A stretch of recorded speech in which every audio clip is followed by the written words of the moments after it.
MSN football ടോക്സിലേക്ക് അവർക്കും സ്വാഗതം. MLS club ആയിട്ടുള്ള ഇന്റർ മിയാമി അത്ലറ്റിക്കോ മാഡ്രിഡിൽ നിന്നോ അവരുടെ മിഡ്ഫീൽഡർ ആയിട്ടുള്ള റോഡ്രിഗോ ഡിപോളിനെ സ്വന്തമാക്കാൻ ഇപ്പോൾ ശ്രമിച്ചുകൊണ്ടിരിക്കുകയാണ്.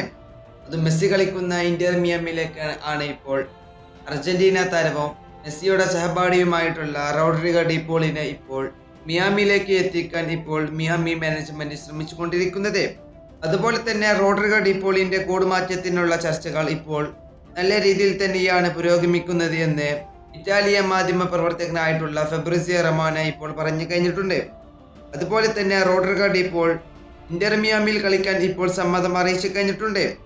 അതുപോലെ തന്നെ അത്ലറ്റിക്കോ മാഡ്രിഡും ഇന്റർ മിയാമിയും ഈ രണ്ട് ക്ലബ്ബുകളും താരത്തെ സംബന്ധിച്ച ഫൈനൽ ധാരണയ്ക്ക് അടുത്ത് എത്തിയിരിക്കുകയാണ് എന്നും ഫെബ്രിസിയോ റൊമാനോ പറഞ്ഞു കഴിഞ്ഞിട്ടുണ്ട്.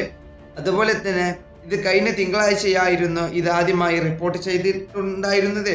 ഇപ്പോൾ ഈ ഇടപാട് വളരെ പോസിറ്റീവ് ദിശയിലേക്ക് മുന്നേറുകയാണ്. അതായത് തീർച്ചയായും റോഡ്രിഗോ ഡിപോൾ ഇന്റർ മിയാമിയിലേക്കാണ് എന്നാണ് ഇതിൽ പറഞ്ഞിട്ടുള്ളത്. ഈ ഡീല് ശരിക്കും നടക്കും എന്നാണ് ഇതിൽ പറഞ്ഞിട്ടുള്ളത്. ഇത് നടക്കുകയാണെങ്കിൽ മെസ്സിയോ റോഡ്രിഗോ ഡിപോളും ഒരുമിച്ച് ഒരു ക്ലബിൽ കളിക്കും. ദേശീയ ടീമിൽ മാത്രമല്ലായിരിക്കും. ഇനി അവർ ഇന്റർ മിയാമിൽ ഒരുമിച്ച് ആ ടീമിനെ മുന്നോട്ട് കൊണ്ടുപോകും എന്ന് ഉറപ്പ് തന്നെയാണ്. ഈ വീഡിയോ ഇവിടെ അവസാനിപ്പിക്കുന്നു. ഫുട്ബോൾ ലോകത്തെ കൂടുതൽ വിശേഷങ്ങളുമായി അടുത്ത വീഡിയോയിൽ വീണ്ടും കാണാം.